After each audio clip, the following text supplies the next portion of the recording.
بسم الله الرحمن الرحیم. السلام علیکم ورحمت الله وبرکاته. شاه محمود واقف یم د کمپیوټر ټیکنالوژي چینل څخه ستاسو په درانه خدمت کې یم. د کمپیوټر ټیکنالوژي چینل محترم لیدونکو که لومړی ځل لپاره کمپیوټر ټیکنالوژي چینل ته راغلي یاست د همدې ویډیو لاندې سبسکرایب په سره بټن باندې کلیک وکړئ او په څنګ کې د زنګ یا بیل په نشان هم کلیک وکړئ.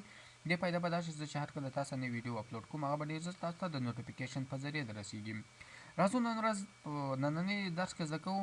تېره ورځ موږ درس ویلی چې څنګه کولی شو کمپیوټر ته موږ پاسورډ ورکړو. اوس وایو چې څنګه کولی شو د کمپیوټر څخه پاسورډ لرې کړو بیته، یعنې خپل بیت هغه سمپل حالت ته وګرځي، یعنې زموږ کمپیوټر د هیڅ پاسورډ ونه لري.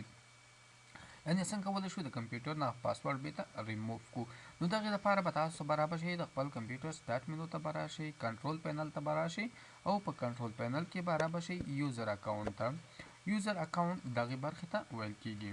تاسو به په یوزر اکاونټ باندې به دلته کلیک وکړئ. کله مو چې یوزر اکاونټ باندې کلیک وکړو رابشئ دلته یو بل کمانډ دی د ریموف پاسورډ په نامه باندې دی. تاسو به دغه پاسورډ د دې ځای نه څنګه کوئ، په دغه ریموف پاسورډ باندې به کلیک وکړئ. کله مو چې په دې باندې کلیک وکړو په دې برخه کې به تاسو ولیکئ، په دې برخه کې به تاسو هغه پاسورډ ولیکئ چې هغه کم پاسورډ تاسو د کمپیوټر ته ورکړی دی.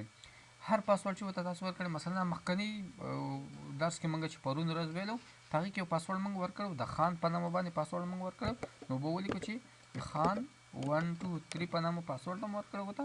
بیا به څه وکړئ، په ریموف پاسورډ باندې به کلیک وکړئ. ریموف معنا ده لرې کول، یعنې ریموف پاسورډ باندې به بیا کلیک وکړئ. نو دې سره به ستاسو د کمپیوټر نه هغه پاسورډ چې تاسو ته ورکړی دی هغه به ختم، یعنې لرې به شي. ورپسې بل کمانډ دلته موجود دی، چینج یور پکچر. تاسو کولی شئ د خپل اکاونټ دغه تصویر چې دلته معلومیږي دغه تصویر هم چینج یعنې بدل کړئ. دا به تاسو څنګه بدلوئ، نو رابشئ دغه چینج یور پکچر باندې به کلیک وکړئ. په دې برخه کې تاسو سره نور تصویران موجود دي، هر یو چې غواړئ ورته راولئ راوصلی شئ.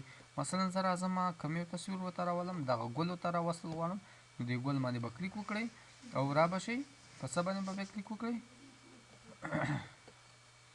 چینج پکچر یعنې تصویر بدلول. په دا چینج پکچر باندې به کلیک وکړئ. نو دې سره به ستاسو د یوزر اکاونټ هغه تصویر هم بدل شو. دغه تصویر وګورئ مخکې یو بل بال غوندې، اوس پې ګل شو.